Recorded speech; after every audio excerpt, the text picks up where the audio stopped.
Hello, everyone, and welcome back to the Star Wars Stuff Podcast, where we talk all things Star Wars. My name is Colin. I'm Retro Ray. And my name is Zach. All right, and before we get started, Ray, I think you want to do a couple of shout-outs? Yes, one quick shout-out to Dragon's Lair Alamo Ranch, who provides our comics to do comic reviews here on the podcast. And what about you, Zach? Yeah, absolutely. I want to give a special thanks to Lang's Comics and Collectibles out here in Muskegon, Michigan for providing comics for us to cover on the channel. Stay tuned. We got some coming. Thrawn, Mace Windu, Jango Fett, a couple issues coming up here. So stay tuned, and we will definitely have more content out in regards to comics for you guys. Heck yeah, here we go. Well, today is a very special day because we not only have an incredible voice actress, but we have a wonderful person that has played this character for a while now, and she has inspired so many people through the Star Wars community, including the voice acting community. And this person that we're talking about is Phoenix Squadron leader herself, Vanessa Marshall. Welcome to the podcast. Thank you. I'm so happy to be here. Thank you so much. That was a great introduction. Thank you. Thank you. Yeah. Oh man. There's so much to talk about in so little time. Ray, do you want to start off with the first question? So when you got into voice acting, when did you start realizing you pretty much fell in love with voice acting? And because you've done some acting roles as well, but it seems like your career has been focused in voice acting a lot from DC and gaming. Yeah, it's interesting. I went to college. I majored in English with a degree, like a minor in theater, and I ended up going to graduate school for acting, and I learned all these dialects, and what follows from that for everyone usually is an on-camera acting career. And I pursued that, and I had a part on Law and Order, and I had a part on Scrubs, and but what I found in the world of voiceover is that it doesn't matter what you look like, and there's a lot more room for getting a lot more done in the day. When I would have these on-camera acting jobs, I would sort of age in the dressing room, waiting for the gaffer to get the lighting to do that, and so there's not a lot of work that occur. I mean, ultimately, yes, there's plenty of work, but there's so much effort that goes into the look of everything that you just set up a microphone and get it done. With voiceover, it was easier to do more voiceover jobs in a day than it was to do on camera. And I started booking more of the voiceover jobs to the point where I thought, you know what, I'm just going to go where the love is. And I've always kind of been more of a shy person, believe it or not. And voiceover, you're a little bit more invisible, and no one really knows who I am, which is kind of cool. So, I mean, now with social media, I think people are more front facing with their voiceover careers. But back when I started, you never had an image of yourself anywhere because you never wanted anyone to see what you look like. So you could have as much range as possible.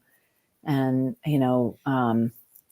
it just took more so than on camera. I really admire my friends who do on camera because it's quite rigorous. Even the audition process for on camera is a bit of a deal in the sense that you have to, take a video of yourself. And before, you used to have to drive all the way across town and meet the director and the writer and the this and the that. Whereas, with voiceover, I was always able to just record it and send it, So, there's a lot about the world of voiceover that really worked for me. So I sort of went where the love is and chose it over all the other versions of acting. So that's how that happened. I mean, I was in a one-woman show, and an agent heard me do all these different characters and voices and recommended that I try voiceover. And I went in and read for her, and I ended up signing with the agency, and that was CESD, and that was back in 1997. And I've been taking classes ever since. I know you guys were like not even on the earth at that point, but anyway, okay. All right, cool. Right on. By the way, like, just tangential shout out, like, yes to all the comic book shops, and like, okay, I think there's like a new Hera comic coming out, and like, I don't know where these comic book places are located, but I love doing signings, and I'm a complete nerd myself. So like I don't know. I do that with, and again, this is just sidebar. Hold on, but I work with Celebworks, and Celebworks arranges these things, and like sometimes I'll go and sign pop figures, the pop vinyl figures, or different comic books, or but no Blu-rays for Rebels, you know. yeah, whatever you need, bro. I got you. Yeah, Yeah, so much awesome. fun. And but yeah, I know Ezra has a new pop vinyl that's come out, and I think he's going to be doing a lot of signings. But these more sort of local mom and pop comic book stores that you're aware of, that maybe my people are not aware of, if you know, if you want to set up a signing or something like that, I would love to do that. I love traveling, and I love Awesome. you know, it's the first thing I do when I go anywhere. Is like, where's the comic book store? You know, because you never know what you're going to find. You know what I mean? Yeah. Anyway, so that's the long-winded answer, plus another Yeah. shout out. Like when you guys are giving shout outs to the comic book stores, I was like, oh, that's so awesome. That's awesome. I That means look- the world to us for sure, hearing that Yeah. from someone in your position, you Oh know, my that God. how much you care about that. That's incredible. That fills my heart for sure just to hear that. That's incredible. Well, because I feel like those stores need all the love and you know, amplification that anyone can bring to them. I mean, I tried, like Yeah. there's one down in San Diego that I've been trying to get down there. There was a Hera, God, what was it? A Hera. Oh, I guess it was the new pop vinyl Hera where she's in the ship. Oh yeah. I have X-Wing. Oh, yeah. the X-Wing, yeah, Hera Yes. and the X-Wing. Yep. And I met the guy when I was down there at DreamHack San Diego, and I was like, bro, who do you want to come down? Like, let me bring all the rebels. Like, I'll get Taylor, and I'll get all these Let's people, and go. we can just like Awesome. order a ton of the pop vinyls, and let's sign them for everybody, and let us meet the fans, and da da da da. And then I get to look at the comics that they have, and then also they have like D&D games that they play in the comic book store, and I'm like, what, dude? I want to go to every comic book store everywhere. So anyway, That's awesome. having said Okay. all that, yeah. So I like the invisibility of voiceover at the end of the day, and it just works for me. And Yeah. my okay, let me put it this way. I taught a voiceover class this week, and there were, you know, there are various people, and I love to pay it forward and help people amplify their voices, help them find their voice, and whatever. And this one dude, he was like, I heard you say about 400 things that I didn't understand. I don't know what Star Wars is, and I don't know anything that you've done, and I have no idea who you are. Wow. Wow. And I was like, first off, if you've never heard of Star Wars, I don't know how to help you. I'm just like, bro, do you live in a cave? In like, where are you from? I can understand like hard pass yeah. on like maybe Harry Potter's not your jam, but like Yeah. if you've never heard of Star Wars, I don't know. But it was hilarious, and he thought I was going to be insulted. And I said to him, I said, here's the thing: some people act to be seen, and other people act to hide. And I act to serve narratives that tell stories that I pray heal people and bring people closer together. And it's 100% not about me. Right. And I said, that. and it's the truth, because like when I went to acting school, they said to us, they said, there are two ways to approach this. One is with your ego, where you're, you know, look at me. Or there's another where you have the humility to let the grace of the moment into your heart, to crack it open, to be vulnerable in front of people, and be of service to the playwright or whatever it is, that you're almost, this sounds very lofty, but almost like a shaman, in the sense that you go on this quest for a character so that everyone can be healed through that journey.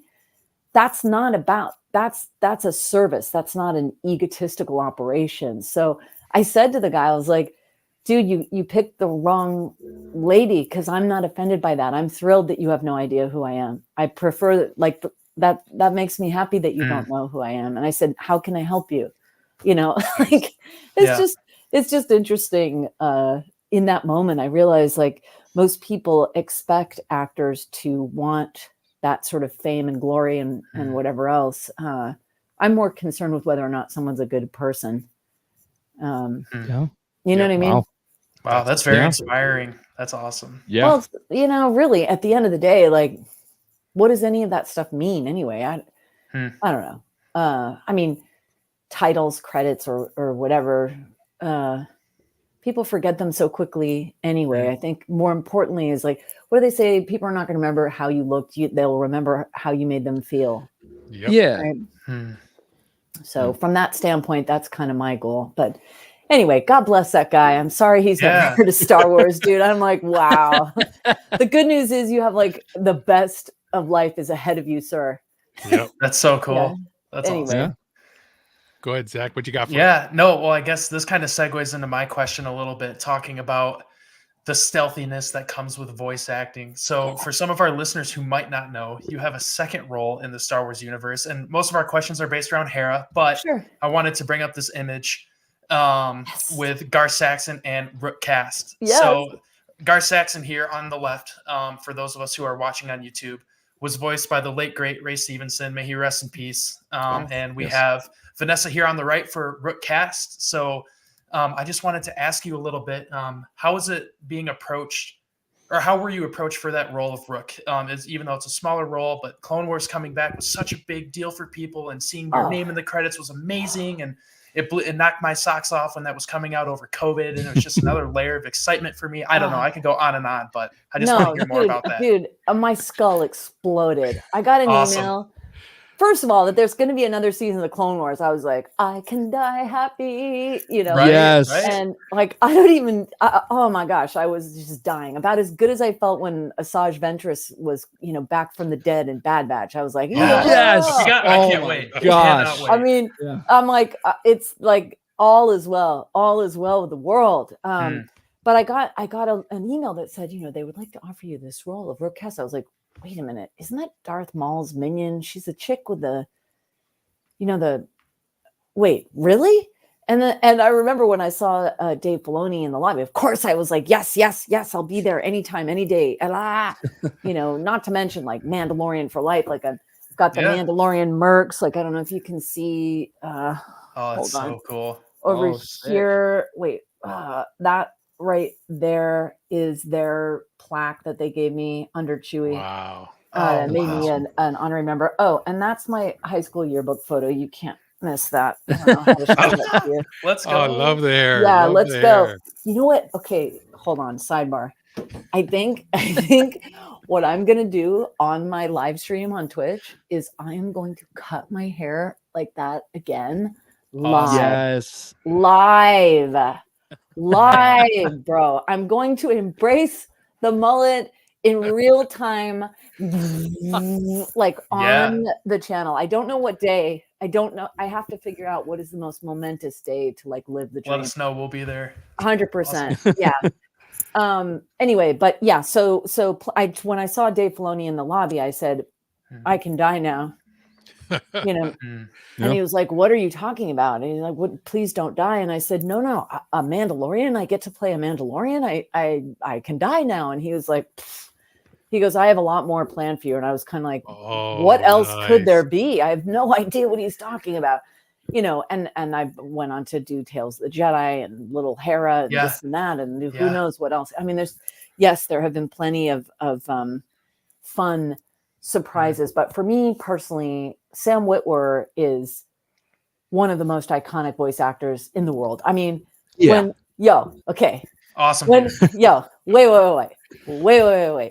When Darth Maul, when you heard that like clickety clackety ass whatever was happening, and you were just like, what? And this like arachnid of a dude comes out, and it is Darth Maul in Clone Wars. I was just like, anything is possible. Yeah. Like, I love the fact that you're geeking out right now. Like, oh my god, this makes me so happy. It's so cool. Dude, same. Oh my word. So when we did the scenes where Ezra was like being tempted by Darth Maul, I was like, he froze my heart with fear in a way. It was Sam. It's just Sam. Like, Sam's the most adorable, dog-loving sweetheart of a man in the world. But when you can hear his breathing and his mouth noise and his inhales and all of it is just like, okay, okay, no, use the force. And I'm not even a Jedi, but like he was scaring the crap out of me. Wow. You're giving That me to goosebumps. play, Holy crap. dude, bro, to play his minion, I was like, I don't even know what to say, guys. I got nothing. I'm just so grateful to be alive. I don't even know what to say. Anyway, so Awesome. we talked about how to make her very different from Hera. And, with that in mind, we gave her the British accent that she put on. Everyone thinks she's the armorer. She is not. Yes, that's a big No. rumor right now. Yeah. Nah. No, I asked Nah. Dave. Dave was like, nah.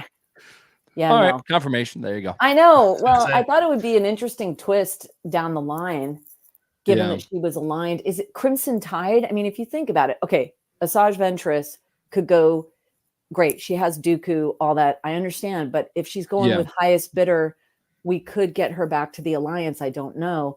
But you take someone who was Darth Maul's minion. If Darth Maul is with Crimson Tide, isn't it Crimson Tide? Isn't that the I name? think it's Crimson Dawn. Yeah, Crimson Dawn. No, Yes, Crimson yeah, Tide is the no Crimson Dawn. That's it, Crimson Dawn. That that sort of subset of Sith, like right. I mean, correct me if I'm wrong. I know it's not Crimson Tide. It's Crimson Dawn. My bad. No, it's all good. But what I'm saying is that if the armorer came from that kind of background, that would be fascinating to me. That she's become this sort of paragon of this is the way, all that jazz coming from the Crimson Dawn background. So Yeah. Wow. anyway, I need That's more very cool. coffee, not Crimson Tide. Sorry. That's an algae phenomenon. No worries. Yeah. Oh my God, dude. Anyway, but it's all very exciting. So when I got to play Darth Maul's minion, it was delightful, and I was so happy. Yeah. Sweet. So, kind of segueing from Zach's question about sneaky voice acting, you also did a voice that I used to hear every day, because I was over at I used to work over at Galaxy's Edge, and sure. yes, and hearing, so I didn't know that you did the announcer's voice as you're coming off of Smuggler's Run until someone told me. But at first I was like, that voice sounds familiar, and then they're like, oh yeah, it's Vanessa Marshall. I was like, oh, and then there were theories like, oh, it's like Hera. It's like Hera's voice, and I was like, no, I don't think so. But okay, well, but yeah, here's a little backstory action on that. So I love doing Imagineering. Fred Tatasciore, a good friend of mine, he's the voice. If you go to California Adventure and you go on that flying ride or whatever, he's the hang glider. He's the hang glider who goes, woo! And we always go, we're like, Fred, yeah. And we got to play like Ewoks and Rebel pilots on Star Tours a million years ago. But so anyway, they said, do you want to audition for this role? And I knew it was for a Star Wars ride. So I did a voice down in here that she was like 199er. She's going to be really basic and sound nothing like that. And, just really lower register and getting it done and just really all about business. And I auditioned for that. I booked the job and I was like, all right, I'm ready to kill this. And they were just like, what are you doing? And I said, well, I'm doing what I did for the audition. They were like, oh God, don't do that. And I said, well, what do you want me to do? And they said, just do your regular voice. We love your regular voice. I was like, well, spoiler alert. I did 4 seasons as this voice with someone who actually isn't a huge fan of Hondo. So it might confuse my family members to hear Hera as like the wingman to Hondo's insanity with the Millennium. I don't know. Yeah. I was like, I think that might be distracting. And they were like, nah, it's fine. And I was like, I'm thinking these guys might be like the other dude who I'm like, have you seen Rebels? I don't know. I just was a little concerned. And they weren't worried about it. And then I thought, oh, they must be pitching it, in post-production, they'll pitch it differently so it doesn't distract or this or that. Just in case, though, I called Carrie Beck, who's one of the producers, and I was like, Carrie, I'm not trying to get myself fired from a job, but I really care about the Star Wars user experience. And I really, and it's Yeah. not that I'm not saying that the Imagineering people don't know what they're doing, but I said, I just want to give you a heads up that I auditioned with a voice that sounded like this. And I ended up doing, well, welcome to Smuggler's Run, you know, this hunk of junk, whatever, that sounds very much like Hera. And I'm like, I don't know if you should recommend that they replace me or tell them they need to like tone that down so that it sounds like someone else. But Yeah. it's a fine detail that people who really care about that ride are going to be distracted by it, possibly. So could we maybe address it? And I understand I might get fired, but I care more about like people going like, why is Hera working for Honda? Wow. Yeah. You know, Yeah. and here's the weird thing. No one really had a problem with it. Like I called Dave, finally went to Smuggler's Run, and I called Dave and I was like, dude, did they lower the voice or whatever? He's like, what are you talking about? I was like, that was my voice on the Falcon as you buckling your speech. I was even speaking Spanish, like siéntese, whatever, you know, like I was. Yeah. I give you the I mean I can speak Spanish and understand it. I don't know how to read or write it. So they had me reading Spanish, which I'm like, oh dear. I'm better at just having a conversation. I learned it through my friends and family who speak Spanish and not in school. Unfortunately, I studied French, which is I guess useful for Ryloth accent, but other than that, not much. Yeah. But anyway, yeah, so it turns out that no one really cared and it wasn't a thing. And it's just an interesting story, though. Yeah. And so at the end of the day, the Imagineering people were 100% right that I guess it was better to keep it up in that range and be sort of more upbeat. And I didn't doubt them. I just wasn't sure if they were as huge of Star Wars Rebels fans and maybe they didn't know that this would distract people. I don't know. But not a lot of people were upset by it, so I guess it's fine. For me, it was wild because as soon as I got there, that was one of the things that that the cast members were talking about of being like you hear Hera, and I'm like, I don't think that's Hera. Like yeah. I like knew it was you, but for me, for like trying to make sense of the canon, I was like, it like the storyline could go anywhere, but to me it was like I don't think that's Hera. But that's so cool that you had the opportunity. It wasn't supposed to be Hera. It was supposed to be another pilot. So I tried to make it sound as different from Hera as possible. It's voiced by the actress who voiced Hera. But that's interesting that the cast members even knew it was me. Wow. Yeah. Well, I mean, I think it was different for us though because we would hear your voice constantly. God, sorry, dude. Yeah, no.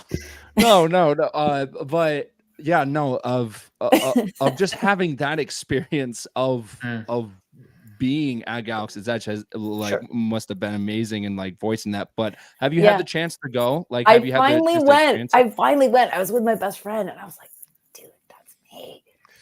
You know, and I was mostly looking at the sabacc table. Isn't that a sabacc table in there? Or no, that's not a sabacc table. What is that? What is that game that Chewie plays? Yes, that is the game of Jarek. Yeah. Oh, that's it. Yeah. I was fascinated by that, but yeah, it was really weird. I was happy to see Hondo. That made me very, very happy. I was still tripping a little bit to hear my voice. I was like, I don't know. I don't know, but hopefully a lot of people, and even if Dave Filoni was like, what are you talking about? Then all right, never mind. You know what I mean? I listen to whatever Dave says. It's like that guy, he knows everything. And if he was like, I don't understand, like he did not have a problem with it in the least. So I was like, oh, all right, great. Never mind. What do I know? Dave is the man. Dave's the man. He is. I guess it was slightly different, but you're right. It isn't Hera, but it is obviously Vanessa. But yeah. Anyway. Yeah. Go ahead, Zach.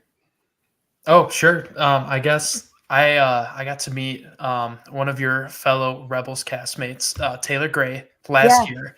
Cool. In Kalamazoo, Michigan. He was actually the first member of the Star Wars family I got to meet in person at a convention. Oh, so that held a very special spot in my heart. But one of the questions I got to ask Taylor was, oh, you got to work with Dave Filoni in the studio. We know he's famous for his cowboy hat. Did he Yeah. wear that a lot around you guys, or did he only wear that when it was important and to be in front of a camera? And he's like, he honestly almost never wore it unless it was in front of a camera. And I don't want to throw Taylor under the bus, but I wanted to ask you if you could shed some light on that. Well, yeah, he wears that at events. That's like Yeah. that's how Yeah. you find Dave in a crowd. Yeah, That's yeah. kind of his signature look in public, I guess. Sure. And it differentiates his identity when he's sort of more low key, I think. Yeah, And it's not an affectation or something like that, but for sure. I think it's important. Like I mean, on my stream, I hang out like I'm hanging out right now. Like I'm Yeah. pretty, I don't know. I'm just me. I'm a nerd. I don't know. Hmm. But like I don't have a special beret that I wear when I'm streaming, and like that indicates that's my public self versus my private self. It's probably Absolutely. very healthy to have boundaries, like Yeah. this is, Yeah. you know what I mean? So, and given the amount of, just the task at hand for him to be responsible for carrying this torch forward, it probably is wise to delineate, like, this is me in public and this is my private world. That's awesome. Yeah, I think it's almost like just a way to function with that much attention.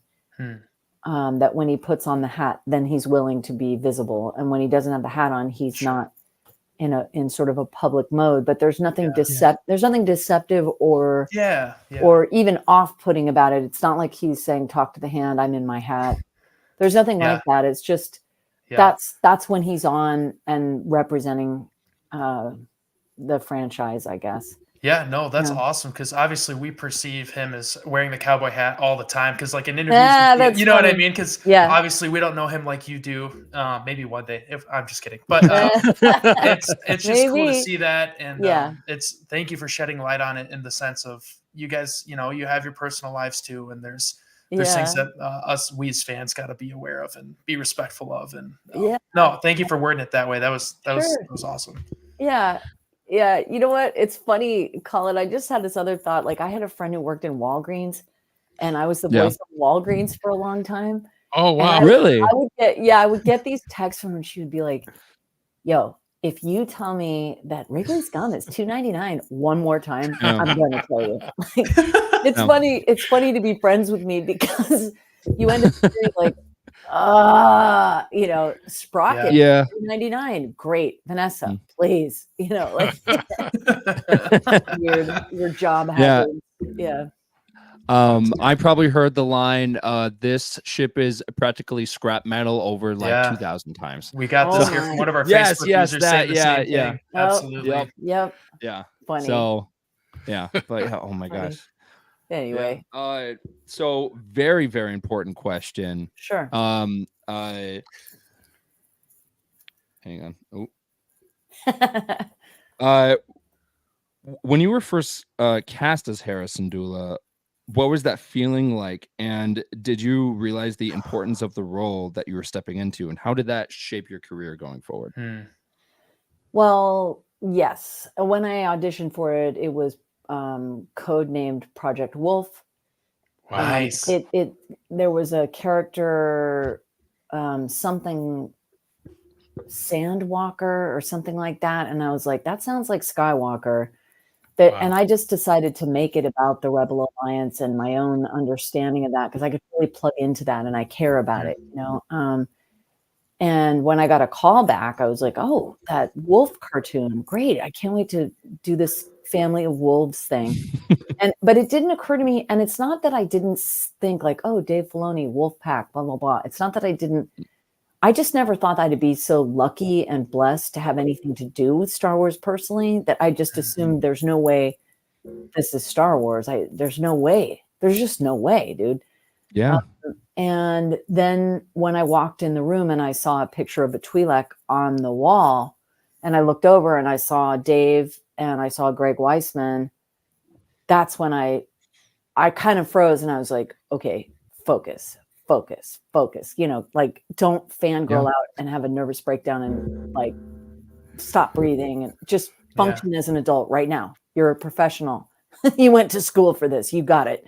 You know, and I did the best I could, and I kept the parking pass from that day because I felt like that's the best my life was ever going to get, was a callback for Star Wars. I was like, I touched Grace for 20 minutes, and I was just like, I was going to frame it. I was like, you know what? I'm good. I got a callback. I'm so grateful. I was so happy.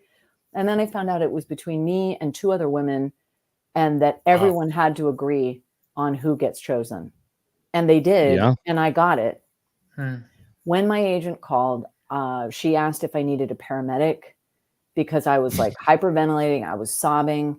The thing is, I understood that Disney buying the franchise at that moment was a big deal, that this was going to be the first cartoon born out of that new purchase.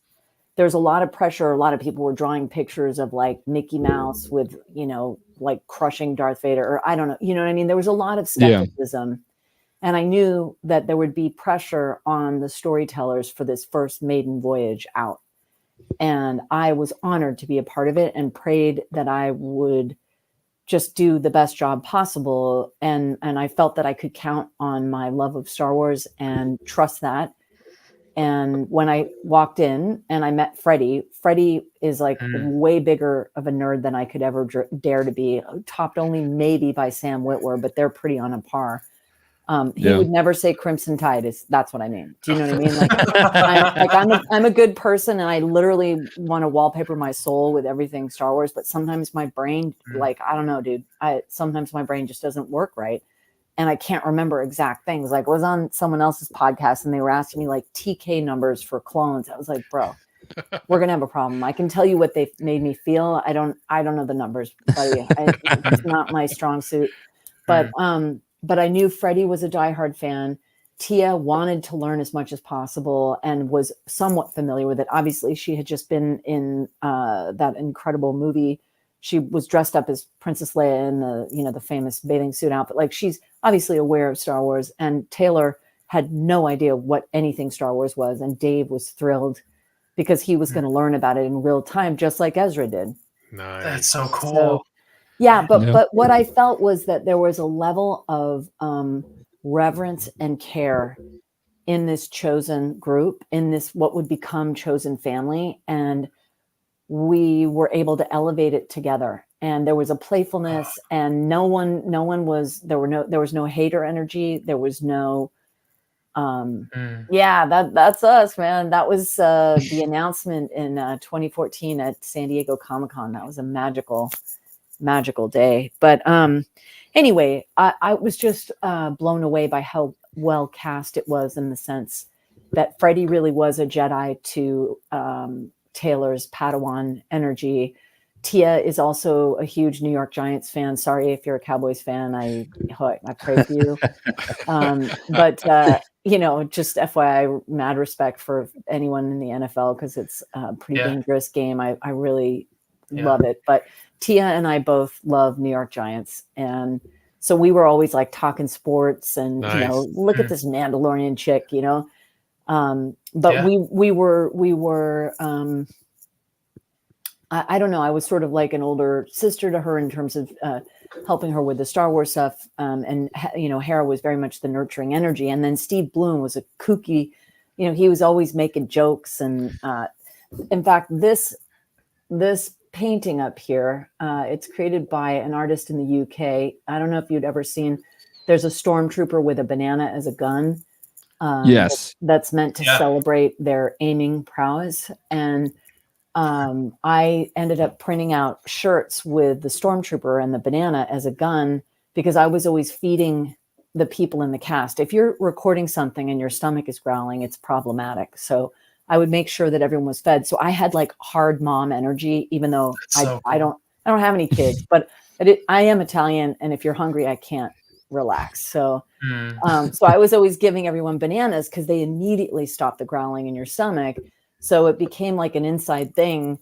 And Stephen Quick, the artist who created that little meme, I asked permission and I made the t-shirts and I sent them out to fans who are fans of the first season. And I brought them to events with me. And there are certain people I believe there's a group up in Toronto, the 416 fan group, whatever. They're on my Instagram. I love them so much. They have their stormtrooper shirts, and anyway, it became like a whole inside thing. But it was just lovely to see us all come together, and we hoped it would be as meaningful as it was, and we were delighted when that in turn actually occurred.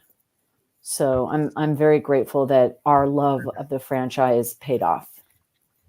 So you did touch Yeah. a lot of people, because we have a fan here who says Hera is her favorite character. Oh, that's so awesome. She's mine too. She's mine too. I often ask, what would Freddie do? Because Freddie's probably one of the smartest people I've ever met. But sometimes I also ask myself, what would Hera do? Because while I know she lost Kanan, spoiler alert, hopefully everyone's seen it, that she was so focused on the cause that she lost that time with Kanan.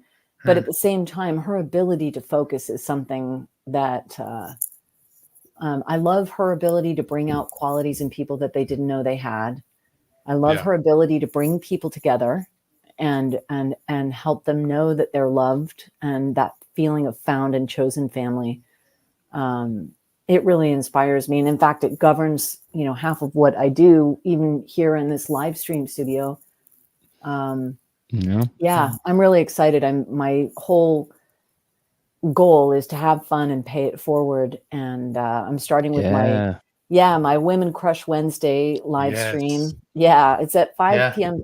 Pacific on my Twitch channel, which is at Vanessa Marshall 1138-1138.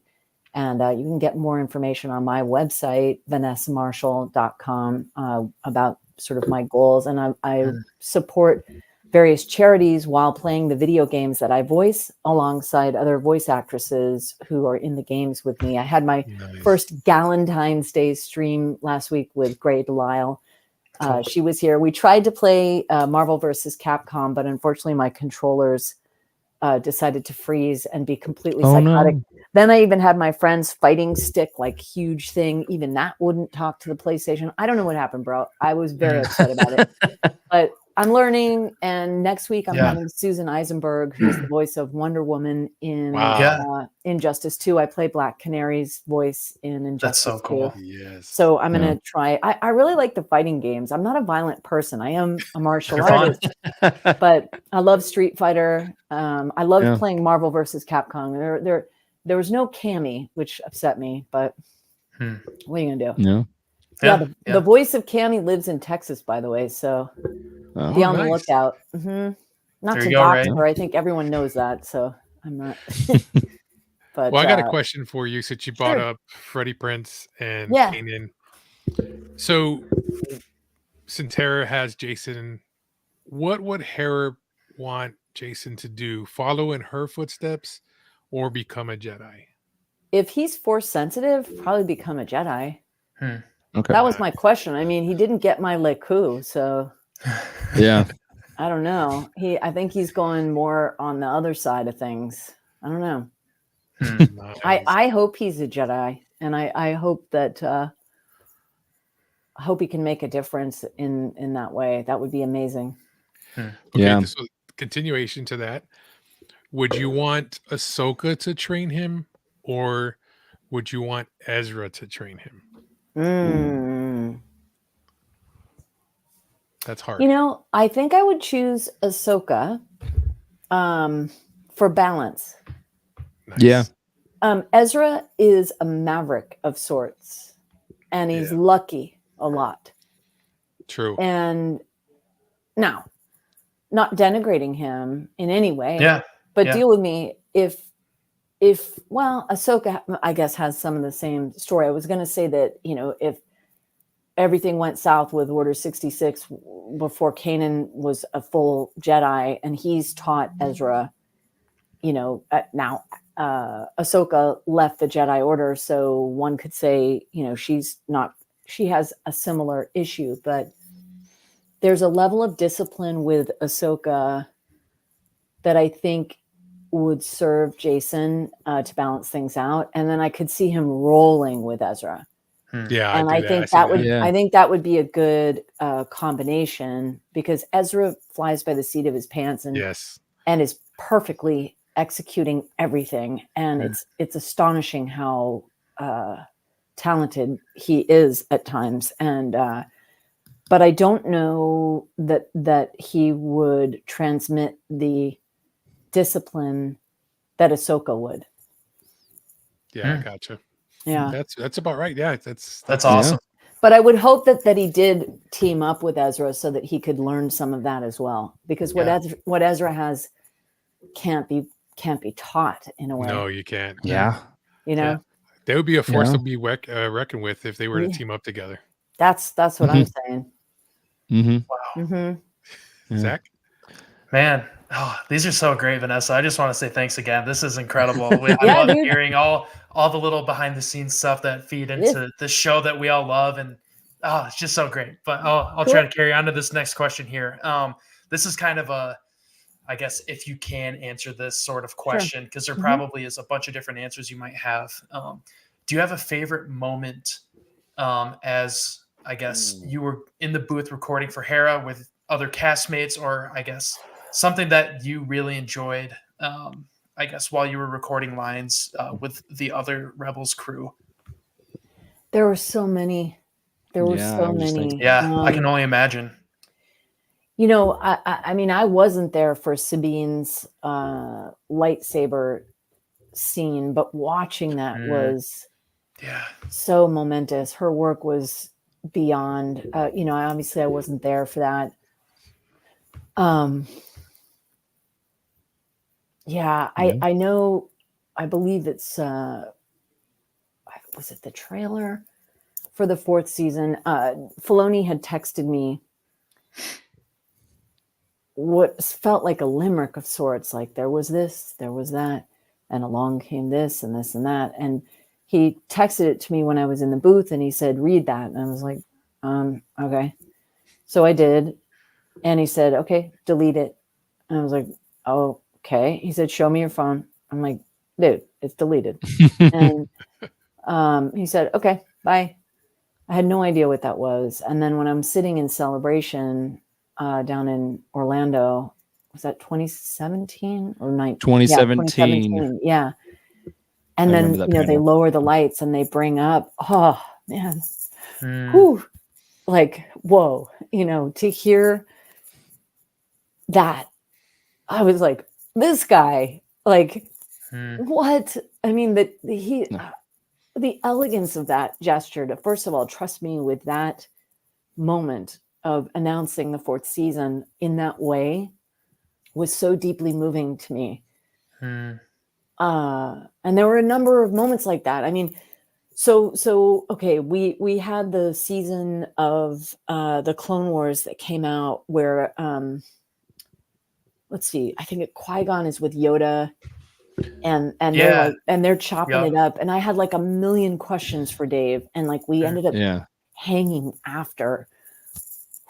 And I just like, I get so emotional because I remember like sitting in my car after that, and I got to ask him like all these questions about Qui-Gon, and I just to hear him explain it in real time, I just was like, I got in my car and I was like, whose life is this that I just don't even understand how I'm so blessed. Like I just like, it just meant the world to me that he took time to explain to me exactly what was going on in that moment. And he's so accessible and lovely and kind, and it was moments like that. I mean, but also like I mentioned before, like when Sam Witwer was trying to manipulate Ezra with the holocron in that one episode, I had chills to be near that level of talent and be so concerned for Ezra's safety, and that I truly felt it in my body, my concern for his welfare. I can only imagine. I never got to do any of the scenes with Thrawn, but when I watched the scenes with Thrawn, I felt that same level of discomfort and anxiety, and it's just amazing to me that the story could yield such profound responses from all of us in real time, and then of course, you know, with the incredible animation that it was united with and married with, and ultimately created this experience that was even more profound than what happened in the booth. Like every moment of it was delightful. So it's kind of hard to choose. Yeah. That was a great answer. I'm like, Wow. wow, yeah. Man. Oh man. So the question we're following up with that. Okay, us guys, you know, guys, we're not supposed to cry, but Dude, I'm holding back tears. Oh, Hold yeah, on. yeah, but- man, it's hard not Yeah. to. We love this story. I don't know, dude. Yeah. so the one that hit me the most, and Mhm. I didn't see it coming. And right now it hits Yeah. losing Kanan. Yeah. Yeah. That was a blow that I was not expecting. And I guess when you're a fan, when this show came out, I think the first thing in my mind that popped in was, how are these characters going to fit into the trilogy and like Star Wars going forward? And from season 1 all the way to season 4, you just fell in love with every character because Yeah. of just everyone did a fantastic job. And you get to the final season and you don't know what's going to happen, and Yeah. you think, oh, Kanan has saved Hera, Yeah. everything's going to be okay, and then boom, Yeah. You it hear the hits. walker creep around the corner, and Uh, oh my gosh. And Well- and just the music too was just haunting, and it was just Yeah, it was a lot. yeah. It was a lot. Yeah. Well, okay, a few things. First, yes, that moment was devastating. The animation amplified that to excruciating levels of loss. It was some of the most beautiful animation, the colors, Mhm. when his eyes Yes. light Yeah. up. You know, I mean, it's hard Yeah. not to lose it. It was a symphony of the moment Yes. when Yeah, Ashley it's left okay. the order, when Yeah. you know, the end of that episode when she walks away and it's silent, like that hit similarly, right? But then here's what's beautiful, that we get so much more Ahsoka after that. I'm just like, okay, Yeah. it's gonna be okay. Kind of like we got Asajj Ventress back in Bad Batch. Like Yeah. everything's gonna be okay. When in the world between worlds, when Ezra is there and we hear Yeah. Kanan's voice, Yeah. oh my God, okay. It's okay. It's okay. Like there was something that kind of brought it full circle, you know? And I've said this before, Yeah. that Filoni had that moment occur in the middle of the episode so we could all heal through it together, Yeah. rather than have it as a momentous cliffhanger. We did get through it together. And I did earnestly cry those tears there as Hera. Like I felt that loss, Yeah. you know? Yeah. And the journey that we all went on as a cast and as a Star Wars family, like that we went on together, I really think it has left an indelible mark. I mean, when I met Ashley for the first time, I 100% ugly cried, like 100% fangirl, losing it, nerd meltdown.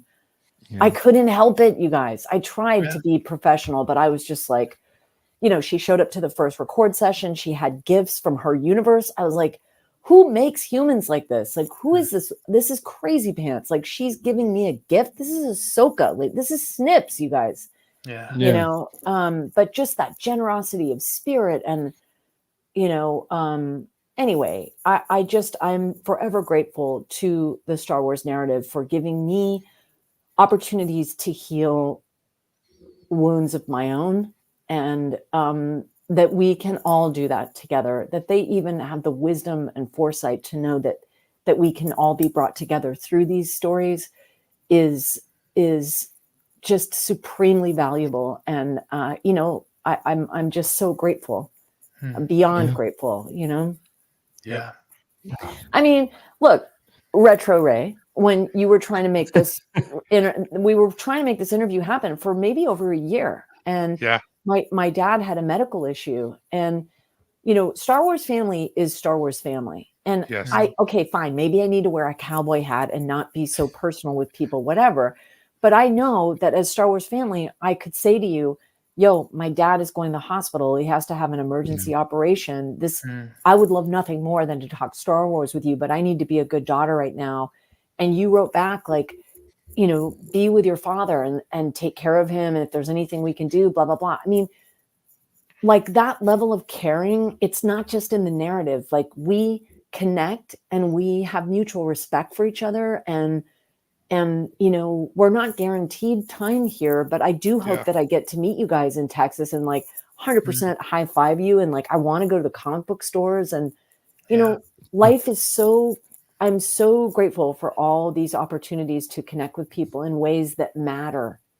Like it matters, and I appreciate your compassion and your understanding and your humanity in return with my being vulnerable and letting like, and my dad is 100% fine now. He's like never been great. better. He's like bionic. So great. Fantastic. Yeah. But anyway, I'm just grateful that the narrative sets the tone for us not to have bad boundaries with each other, but to be able to be real with each other. And family. And sometimes that looks like disappointing people and understanding and growing closer as a result of those kinds of moments instead of well, forget it, or who knows. I mean, so thank you for being so kind and patient, and I'm beyond grateful to be here finally. So Go, you got anything for you got, Colin? Yeah. So you played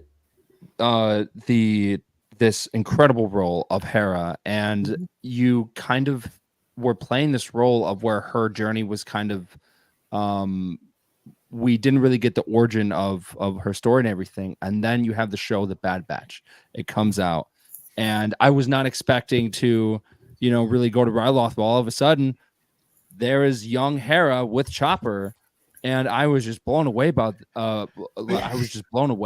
just seeing that. How was it? How was that experience of coming back but playing a younger role? It was so Hera? much fun. It was so much fun. Yeah, because we really got to discover just how much of her courage and curiosity where flight is concerned. Like, how much of that do we show? Like, does she go from being a really, really shy, quiet little girl into this amazing pilot and an incredible leader, or do we see seeds of that? How much of the Ryloth accent does she have? So that we understand how much she's lost. We were really like, we fine-tuned the dials together and discovered what we felt was the most vulnerable place for her to start to give us the most rewarding conclusion, which is, 4 seasons of Rebels, with her being as powerful and articulate as she is and strategic. So that was offered to me. They said, do you think would you have any interest in trying to find her voice as a child? And I was like, 100%. Fluent in French, happy to do the Ryloth accent. One